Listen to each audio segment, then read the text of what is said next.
Bismillahirrahmanirrahim. Assalamualaikum warahmatullahi wabarakatuh. Salam sejahtera bagi kita semua. Puji syukur atas nikmat yang Tuhan limpahkan sehingga kita semua masih diberikan kesehatan untuk menjalankan segala aktivitas yang akan dilakukan. Baik, sebelumnya Bapak dan Ibu yang kami hormati dan seluruh teman-teman yang kami banggakan, pada kesempatan kali ini kami selaku kelompok 1 yang terdiri dari saya, Pia Amelia, kemudian ada Rifil Nurfaizi, Kautsa Khairinisa, Silmi Ayatika, Ratna Dita, dan Frida Dwi.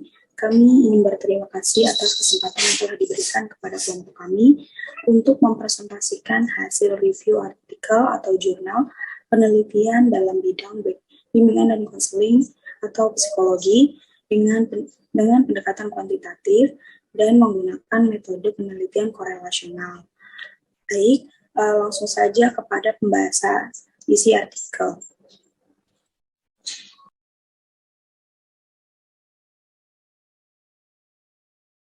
Pembahasan isi artikel yaitu pada poin pertama ada mengenai judul atau topik yang artikel yang akan dibahas. Jadi untuk judul atau topik artikel yang akan dibahas oleh kelompok kami yaitu mengenai hubungan coping stress dan dukungan sosial dengan stres akademik pada pembelajaran jarak jauh. Jadi dalam penelitian ini akan membahas mengenai hubungan antara coping stress dan dukungan sosial dengan stres akademik pada pembelajaran jarak jauh siswa kelas 10 SMA Negeri Sekecamatan Ngalian, Semarang. Baik, langsung saja kepada poin kedua, yaitu ada artikel ini diterbitkan. Jadi untuk info artikel di sini ada dipublikasikan pada tanggal 28 Desember tahun 2021 di Universitas Tunas Pembangunan. Baik, pada poin yang selanjutnya akan dijelaskan oleh teman saya, Kautsa. Selanjutnya, di struktur artikel, siapa penelitinya? Di sini ada 2 orang, Diana Lilik Kusumawati Dewi dan Muslikah. Selanjutnya, kita akan membahas latar belakang. Latar belakang dari artikel ini sudah saya highlight, yaitu stres akademik merupakan suatu kondisi ketidaksesuaian yang terjadi, yaitu tuntutan dari lingkungan dengan sumber daya aktual oleh siswa, sehingga siswa menjadi terbebani oleh bermacam tekanan serta tuntutan. Menurut Rahmawati tahun 2012. Individu yang sedang mengalami stres akan menunjukkan gejala fisik, gejala emosional, dan gejala perilaku. Menurut Inayatillah di tahun 2015. Desmita pada tahun 2020 mengatakan bahwa stres akademik merupakan tekanan dan pikiran yang diakibatkan oleh akademik stresor. Akademik stresor adalah stres yang bersumber dari proses pembelajaran seperti tekanan naik kelas, lama belajar, menyontek, banyaknya tugas, rendahnya presentasi yang diperoleh, keputusan dalam menentukan jurusan dan karir, serta cemas ketika menghadapi ujian, menurut Rahmawati W.K. tahun 2017. Selain itu juga, sumber stres akademik yang dialami oleh siswa yaitu pembelajaran jarak jauh selama pandemi COVID-19. Untuk mengurangi angka dari penyebaran COVID-19 serta pembelajaran tetap berlanjut, pelaksanaan pembelajaran dilaksanakan dengan sistem daring, yakni dengan pembelajaran jarak jauh atau PJJ yang dilakukan sejak bulan Maret tahun 2020. Yang selanjutnya ingin menjelaskan tentang sebutkan masalah apa saja yang masih atau belum selesai dari artikel atau dari penelitian ini. Jadi, keterbatasan dalam penelitian ini yaitu peneliti hanya mencari korelasi antar variabel saja. Peneliti tidak melakukan treatment atau intervensi terhadap siswa. Bagi peneliti selanjutnya dapat mengembangkan hasil dari penelitian ini terhadap intervensi atau dengan melakukan intervensi atau treatment counseling, seperti melakukan penelitian eksperimen untuk dapat mengurangi tingkat stres akademik yang dialami oleh siswa.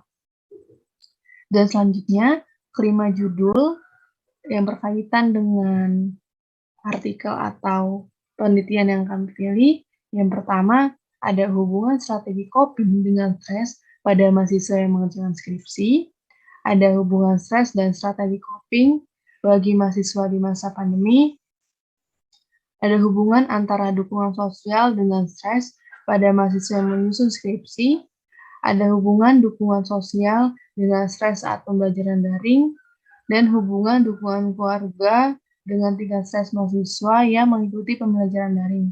Karena kelima artikel tersebut berkaitan dengan coping, dukungan sosial, pembelajaran daring, dan coping stres.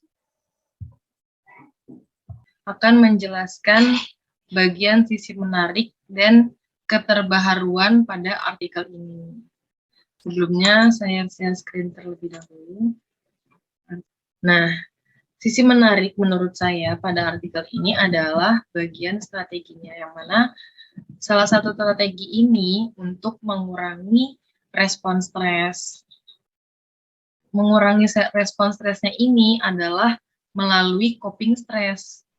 Maka dari itu, dukungan sosial ini dikatakan dapat membuat individu lebih percaya diri dan lebih bisa menerima realitas serta berpikir positif dari keadaan yang dihadapinya selama sekolah daring, sekolah jarak jauh ini.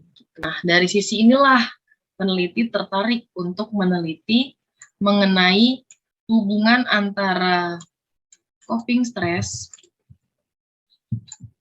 dan dukungan sosial dengan stres akademi pada pembelajaran jarak jauh siswa, dengan harapan hasil dari penelitian yang dilakukan oleh peneliti dapat menjadi dasar bagi guru bimbingan konseling untuk membuat suatu layanan baik secara individu maupun kelompok pada saat pembelajaran jarak jauh di masa pandemi. Adapun keterbaharuan pada penelitian ini, penelitian ini memperbaharui penelitian terlebih dahulu, yaitu yang sudah meneliti terlebih dahulu adalah Fitriana Rahayu tahun 2014 dan Nafiska tahun 2012. Oke, saya akan menjelaskan tentang desain penelitian dalam artikel ini dan juga kesimpulan yang dibuat oleh peneliti dalam artikel ini. Di sini kita lihat dalam metode penelitian dikatakan bahwa penggunaan metode dalam penelitian ini yakni menggunakan kuantitatif expose faktor berdesain korelasional. Korelasional itu menunjukkan adanya hubungan antara dua variabel atau lebih. Nah, dalam penelitian ini, peneliti ingin mengetahui hubungan antara coping stress, dukungan sosial terhadap stres akademik pada siswa yang melakukan pembelajaran jarak jauh. Nah, untuk kesimpulannya, yaitu dikatakan bahwa berdasarkan hasil dari penelitian yang diuraikan peneliti mengenai hubungan coping stres dan dukungan sosial dengan stres akademik pada pembelajaran jarak jauh siswa, dapat disimpulkan bahwa tingkat coping stres dalam kategori rendah, dukungan sosial dalam kategori tinggi, stres akademik pembelajaran jarak jauh dalam kategori tinggi. Coping stres dan dukungan sosial secara simultan menunjukkan hubungan yang negatif dan signifikan terhadap stres akademik pada pembelajaran jarak jauh siswa kelas 10 SMA Negeri sekecamatan Ngalian Semarang.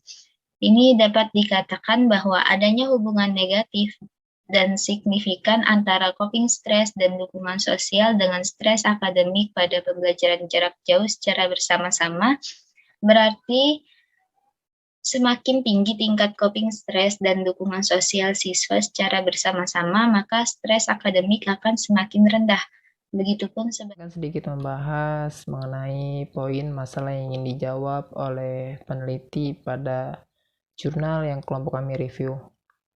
Dalam jurnal yang kelompok kami review, kami menemukan bahwa peneliti ingin menjawab mengenai hubungan antara coping stress dan dukungan sosial dengan stres akademik pada pembelajaran jarak jauh siswa. Dengan harapan hasil dari penelitian yang dilakukan oleh peneliti dapat menjadi dasar bagi guru bimbingan konseling untuk membuat suatu layanan baik secara individu maupun kelompok pada saat pembelajaran jarak jauh di masa pandemi. Berikutnya, pada poin metode yang digunakan. Penggunaan metode dan penelitian ini yakni menggunakan kuantitatif ex post facto berdesain korelasional. Penelitian ini menggunakan skala psikologis untuk mengumpulkan data pada penelitian, yakni mencakup skala coping stress, skala penggunaan dukungan sosial, dan skala stres akademik pembelajaran jarak jauh yang dibuat oleh peneliti dengan menggunakan model Likert. Populasi di penelitian ini yaitu siswa kelas 10 SMA Negeri sekecamatan Ngalian, Semarang, yang terdiri dari SMA N07 Semarang dan SMA N08 Semarang. Sampel penelitian sebanyak 255 siswa yang tertentukan perhitungan memakai tabel Isaac dan Michael dengan taraf kesalahan 5%. Teknik sampling yang digunakan yaitu simple random sampling, merupakan model pengambilan sampel yang dilakukan secara acak tanpa memperhatikan strata yang terdapat dalam populasi tersebut. Dan analisis yang digunakan yaitu analisis kuantitatif, deskriptif, serta regresi ganda.